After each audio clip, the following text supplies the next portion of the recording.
Okay, I've got something for you. The new parts have been fitted to the car. The simulation numbers are good, so look forward to your feedback. Check out the details.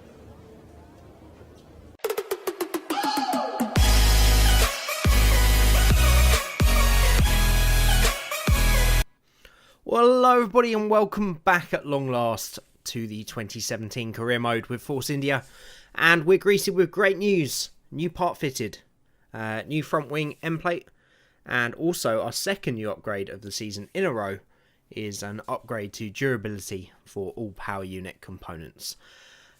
So good news greeted here. Obviously we had to spend a bit more points than we would have liked to have achieved these, but it means that we edge a little bit closer to Williams. And even though we are fourth overall, we are now getting closer in raw pace to the fourth quickest car. And as we move on to practice one, it's a little bit slippy, and we crash out. So we lose all of practice one, but as we move on to practice two, we're making up for lost time in the nice, dry, sunny weather around this Sochi track. And track acclimatization, we get purple straight away, so that is good news. And we easily achieve the tyre wear purple as well. Now, I can't find the footage of this, but I swear to you it happened. The gearbox, which is around about 60% wear, actually started to skip fifth gear. Now, this did go away later during the practice session, but I decided that it was probably best if we change out the gearbox, just in case that starts happening in the race. And while we're at it, we make that change to the motor generator unit kinetic. But obviously the main thing for this weekend is we're changing the gearbox much earlier than we should. Hopefully that upgrade to durability is going to sort that out in future. But for now, we're going to have to take a 5-place grid penalty at this race. So hopefully we can have a great qualifying to sort of negate that as much as possible. But even though the problem fixed itself, I don't really want to be seeing an issue once we get into the race itself. But I was quite impressed. Well, I say impressed. I'm quite glad that you can start getting issues as early, obviously, as 50%, because the gearbox was around 59% worn. So it's quite nice that though it's not a very narrow gap in which these problems can happen. It can happen at any time. So that adds this sort of real randomness to the career mode, which I like. Because my favourite game of all time, Formula 1 game, Grand Prix 4, you could have engine failures, brake problems, gearbox problems at any time during a race. And it's that randomness that I really enjoy in a Formula 1 race, because that's what the real sport has to endure. But as we saw there, a very wet practice 3, we just about got green and purple in the final 2 events, and that was enough for me. Didn't want to risk the car anymore. But once practice is finished then, we get shown this core competency progress for the first time this season. And this is basically changes to modifiers that you get throughout the season, depending on how well you do in each sort of section of this. So you've got the first driver bonus. This will essentially increase the number of points you gain from R&D, depending on whether you're first driver and how many races you've done as first driver. So obviously we're not quite reached there yet, but hopefully we'll get there soon. You've got upgrade speed, which is increased by doing classic invitational events. And this will essentially increase the speed that the upgrades you purchase will be researched. You've got simultaneous development. This is done by getting purple in each session. And the more you do of that, the more you can develop within each category. And then you've got pit stop efficiency. This essentially will decrease even the time of your pit stops, depending on how many pit stops you've done. But so that's quite a cool little feature additional, and that just shows how deep this R&D has gone this season in this career mode. But we now have 1,000 points to spend, and we're going to continue along the aerodynamics trait. So we're going to do our second upgrade to the front wing main flap. This will hopefully be enough to just drag ourselves above Williams. It depends how well they increase their upgrades as well. So hopefully we'll see that in time for Monaco, which will be a great track to get an aero upgrade. But as we go into qualifying now, Q1, our first lap is good enough for P9. But as we move later on into the session, you can see we've slipped down to 14th place. And we're struggling a bit with traffic on the back of Carlos Sainz. But we're almost a second and a half up on our best time. So we decide not really worth making a move on Sainz. Let's just follow him around the final 2 corners. And as we make a spectacular finish across the line and lose our front wing, the time is good enough for 6th. So easily gets us through to Q2. So as we move on to Q2, our first run as we come round the final 2 corners now. Car feeling good. Russia is the circuit I'm growing on more and more. And we cross the line for 8th, just ahead of our teammate in Perez, as we're going to have a second run now. But Russia is really a track that this year I've enjoyed a lot more, along with USA. They're tracks that I haven't really got used to just yet. But with the increased levels of downforce this year, I'm enjoying a lot more. But as we cross the line for our second run, we move once again to 6th and easily get through to qualifying 3. As we move on to Q3 now, as is the way with this career mode, I'm just going to let you enjoy the sights and the sounds of this final lap.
As we come around the final corner then, it's going to be provisionally good enough for 6th, but as the session comes to an end, we are going to drop to 8th place, but we are going to out-qualify our teammate Sergio Perez by a few tenths. So it's a good qualifying session. We will of course take that grid penalty, but hopefully we can have a good race from here. I think in its inaugural race, got off to a bit of a shaky start, but since then it's really drawn the fans in and become a very popular event. What do you think changed? Well, this just goes to show the importance of fixing problems as and when you discover them. As a complete unknown quantity in 2014, the tyre choice was quite conservative, which didn't really allow much in terms of different strategy options. So it was pretty much as you were from lights to flag. But that was a great learning experience, and we came back the next year and had a really exciting Grand Prix, with battles for the podium going on all the way to the final lap. So hopefully we'll be treated to more of the same this year. So our grid penalty will unfortunately drop us to 13th, but I think it's a necessary risk considering how bad it would be if we had gearbox issues during the race. But as you can see from the strategy, a 1 or a 2 stop is the options. A 1 stop is probably what we're going to be going for. Tyre wear is really not an issue around here. From experience, the super softs you can take almost the entire race if you need to. So 1 stop is what we're going to be aiming for. There's quite a few cars ahead of us starting on the super soft, so hopefully we can make up some places into turn 1. But we just want to keep our nose clean and go for some good solid points once again as we are getting ready then and underway for race number 4 in Russia then.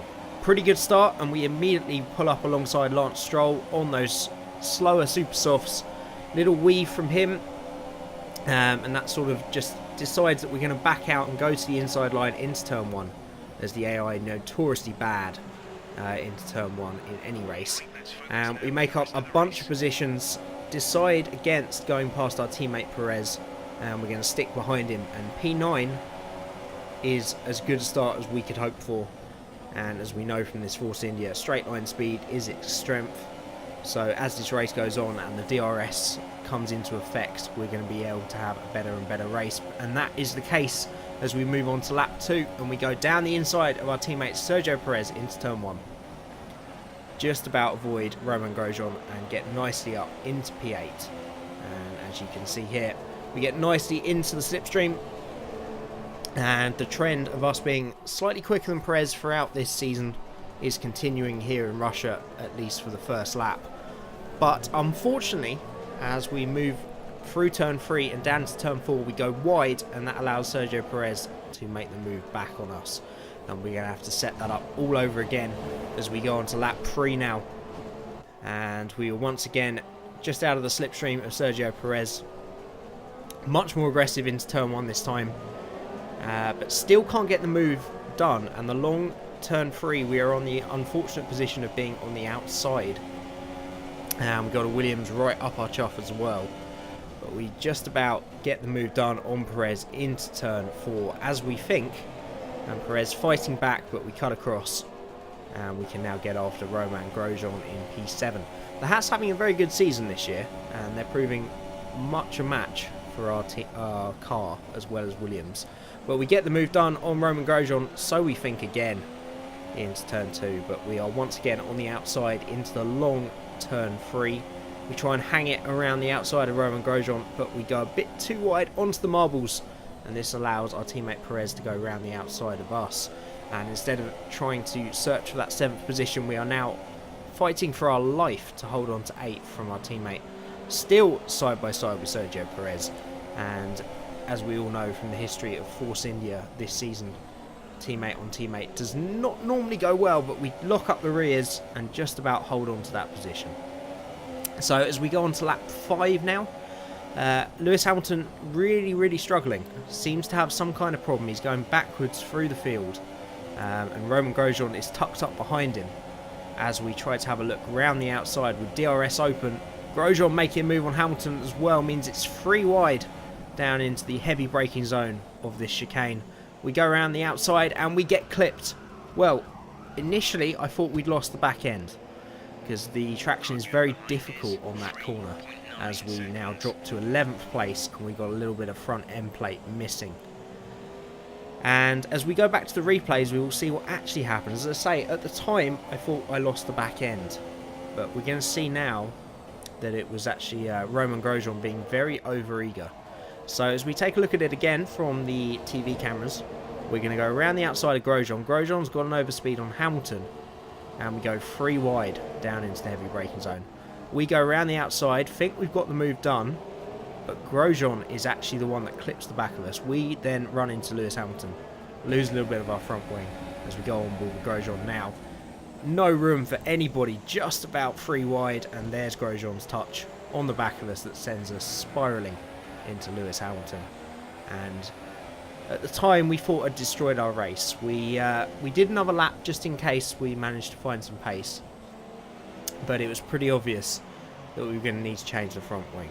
Now, I knew from experience that the super softs could do the entire race, but unfortunately the pit option was on auto, so the pit crew didn't actually change our front wing, and the early stop was going to be for nothing. So we were going to still have to deal with incredible understeer from that little bit of end plate missing. We did have the benefit of fresh tyres though, and at least at this point we knew that the super softs could go to the end of the race. So we were going to just try and get into the groove, and I think once you make the adjustment, once you've lost a little bit of front wing, you can generally deal with it okay. But we're going to just get our heads down now, and as we turn on to lap 11, those cars that were around us before the stop are now going to make their one and only stop of the race.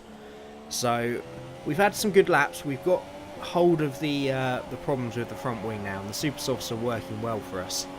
And we're going to come out just behind our age-old rival, Romain Grosjean. And we move up to P17 at the moment. We try to see if we can have a look into turn 1 and 2, And then you're going to see here through turn 3 just how we just don't have the grip to hold on. This should be flat out even with this fuel load, but we have to back off a little bit, and that loses us a couple of attempts. But we're going to get a head down. We've got all the drivers ahead of us that we did before, and we're going to see if we've got enough pace to make a move on them. But as we move on to lap 14 now, we've just about held on to the back of Grosjean, and once again we're going to go wheel to wheel with our old rival into turn 1. DRS open, massive overspeed, but we get a little bit distracted by that squabble ahead, and that is going to force us wide, and we go back into that 13th position now. And we're just struggling with this front wing, really. We're going to obviously try and make a move on these guys ahead for the points, but at this point we're feeling a little despondent until we hear Lance Stroll is having problems in his Williams, and Hulkenberg and Grosjean tucked up behind him, and we're just going to sit behind them and see if we can pick up the pieces into the hairpin. But there's massive contact, and Nico Hulkenberg is knocked out of the race, front right, just disconnected from the car, and the safety car is called out to clear up a very broken Renault. And we're going to see now from the TV cameras exactly how that happened. Hulkenberg smashing into the back of Grosjean, off into the barriers, and if we have a look on board here, he tries to go around the outside of Stroll, and then he just turns into Grosjean, really. It's a very, very strange accident, and as we have a look from Grosjean here, you can see how Hulkenberg just backs out of it and then just zigzags into him. And you'll see Best lastly from R on board. He goes out wide and then swings back in, hits Grosjean, and he is out of the race. And we decide under the safety car that we may as well make this stop. We're out of the points anyway. We were struggling to get ahead of those cars ahead of us, so we changed the front wing to get that downforce back. We go on to another set of super soft tyres, just for durability, really. We have a set of used ultra softs, but we're not entirely sure how much life they've got left in them. But as we go on to lap 17 now, and the safety car coming in, we've just about caught the back of the pack. But we have a mountain ahead of us. We may have fresher tyres than the rest of those cars in front of us, but as Sebastian Vettel backs up the pack now, which by the way is much more prominent this year, when there's a safety car, the leader actually really does back up the pack, as in real life. But we're going to get underway, and we know that the 2 Saubers and the 2 McLarens ahead of us, we're going to have to dispatch as quickly as possible if we have any chance of some points. And we're going to go up the inside of Pascal Wehrlein into the final corner. Of course, you can get the move done before the safety car line, so we do that. We just sort of decide that it's not worth putting it down the inside of Ericsson. This Mercedes engine should easily have the running of Ericsson down into the long turn 1. And we're going to have a look down the inside of him now. We're not quite as late on the brakes as we'd hope. A little bit of bang of rear wheels with Ericsson, but we do get the move done. And now we've just got the 2 McLaren Hondas ahead of us to dispatch, and then we can get after the teams we're really fighting. We have a little tentative look down the inside of Van Dorn, but that allows us to stay on the inside on the long run down to the next right-hander, and we get a move easily done. Just the wily old fox Fernando Alonso to get past them, and then we're on to the back of the midfield. On the long second DRS zone, the Mercedes power proves far too much for Fernando Alonso. We get the move done down the inside, hang it around the outside into the second corner of the chicane, and that's up into 15th place now. As we move on to lap 18 then, Hamilton, who's recovering from his issue, I presume he had to make a pit stop when he had that incident with us, and a few cars who didn't pit under the safety car have actually just gone in. Another problem with the AI there, but we'll take it. That puts us up to P12, and we can now well and truly see the points ahead of us. But Lewis Hamilton on the soft tyres should be a lot quicker than those cars in front of us, but he's making hard work getting past them, and we decide that we need to get past him as soon as possible if we're going to get after our teammate and Massa, who are running away in 6th and 7th at the moment. We had a little tentative look on Hamilton, but we're going to try and make the move down into the chicane now. We're going to look down the inside. Once again, repeating our move on Fernando Alonso. Hamilton much better on the brakes, but if you just hang it around the outside there, the AI do eventually yield. And that puts us up into 11th. And that's the quickest car out of the way. And we just have 3 cars now that we need to get past, and then we can get after our teammate and Massa. We have DRS active now as it's the 3rd lap after the safety car. And down the inside into turn 1, we make the move on Danny Kvyat. Kvyat once again just holding it. We've had so many tight battles round turn 2 and turn 3 with the AI in this race. They certainly are a lot more aggressive, but we do eventually get the job done. And we're going to have a look at Palmer now, down into our favourite chicane, our long braking zone. We once again just hang them out to dry on the inside. They've nowhere to go as we hang it around the outside. And we're now up into P9. And it's just the old enemy now, Romain Grosjean, the bane of our race in that Haas. Doing a fantastic job, it must be said, in a car that really shouldn't be in the top 10, to be honest. Occasionally, yes, but they seem to be in the top 10 every single race at this point. But as we get DRS down into turn 1, we edge closer to the Haas driver. We just try and stay tucked up behind him through the long turn 3. I would expect the wake you get off other cars to be much stronger this year through that turn 3, but turn 3 is so much easier flat out this year. And as we try to make a move down on Romain Grosjean, we think we've got the move done. Once again, the AI fighting back though, a small bang of wheels, and we hang it round the outside of the double left-hander, and we get that move done. As we take a look at it from the TV cameras, you can see the little bang of wheels, and from this beautiful helicopter view, how we just hang him out to dry around the outside. Better traction, better top speed, better grip from the tyres, and we are now into 8th place. And now we're going to get after Felipe Massa and Sergio Perez ahead of us with just 6 laps to go. As we cross the line, you can see that gap is at 4.3 seconds.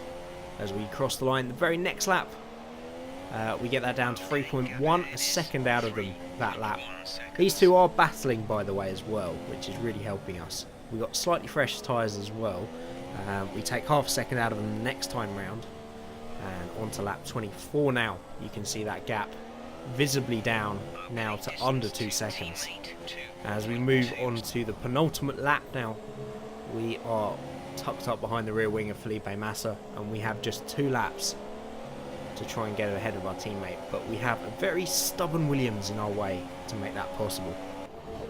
So as we go down to turn 1 with DRS open, we try to take a look down the inside of the Williams. We don't quite get late enough on the brakes, and means once again, surprise surprise, we're going to have to hang it round the outside of turn 3. But this Force India was incredibly planted the whole of this race. I know it's only a small aerodynamic upgrade, but it does seem to have made quite a big difference to the car, and we get that move done on Massa. And we have now a lap and a half to get the kudos from the team for the weekend and get past our teammate Sergio Perez. As we go through the penultimate corners then, on the final lap of the race, we go to rich mode, use the last of our fuel, and we're going to take a look at Perez with DRS open down into turn 1. The team must be sweating at this point. Our 2 drivers in 6th and 7th, a great haul of points, but they're going to go wheel to wheel down into turn 1. And for probably the only time in this race, we get the braking point for turn 1 done, and we actually get the move done by the long turn 3. And it means that as we come round the final corner then, it's going to be another huge haul of points. P6 as good as we can hope for. Obviously Hamilton with his problems means that there is a space free in the top 6, and we take that just ahead of our teammate Perez.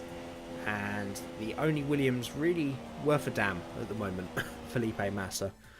Arriva Bene seems happy, but as ever his face looks like a stern eagle, and Sebastian Vettel takes the race win, making the most of Lewis Hamilton's problems.